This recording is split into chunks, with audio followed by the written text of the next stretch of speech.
Hello বন্ধুরা, চলো ready হয়ে গেছি। আজকে যাব রাস পূর্ণিমার মেলা দেখতে, যেটা কিনা হয় বলাগড়। আজকে 4 নম্বর দিন রাস পূর্ণিমার যে মেলা বলো বা পুজো বলো, তার আজকে হচ্ছে বাজি পোড়ানো। এটা নাকি বলাগড়ের সেরা জিনিস বা সেরা আকর্ষণ বলতে পারো। তো আমরা দেখো পৌঁছেও গেছি, আর এখানে 8টার থেকে শুরু হয়েছিল বা 8:45 থেকে শুরু হয়েছিল, আমরা 8টা নাগাদ পৌঁছেছি। আর এটা বাজি পোড়ানো 9টা 10 অবধি হয়েছে। সত্যি এটা আমি প্রথম দেখলাম, জলের মধ্যেও যে এভাবে বাজি ফাটানো হয়, সত্যি এটা আমার প্রথম দেখা। আর ওখান থেকে বেরিয়ে আবার যে মেলা, মেইন মেলায় পৌঁছতে আমাদের 10 মিনিট সময় লেগেছে, কারণ ওখানে অনেক বড় পুকুরের এপার ওপারে আমরা দাঁড়িয়েছিলাম। আসার পরে দেখো এই যে সঞ্জীবনী গাছ, এগুলো আমরা দুটো কিনে নিয়েছিলাম 20 টাকা করে, দেখি বাঁচাতে পারি কিনা। তারপরে মেলা থেকে একটুখানি টুকটাক কেনাকাটা, একটু ঘোরাটোরা করলাম, ঘুরে এবার গেছিলাম ফাংশানের ওখানে।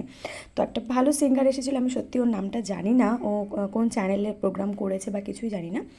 তো মাকে দর্শন করে সেখানেই দাঁড়িয়েছিলাম, বেশ কিছুক্ষণ গান শুনলাম, আনন্দ করলাম।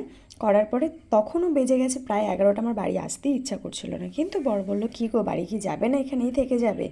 তো তারপরে 2-3টে গান ওর আমরা শুনেছি। তারপর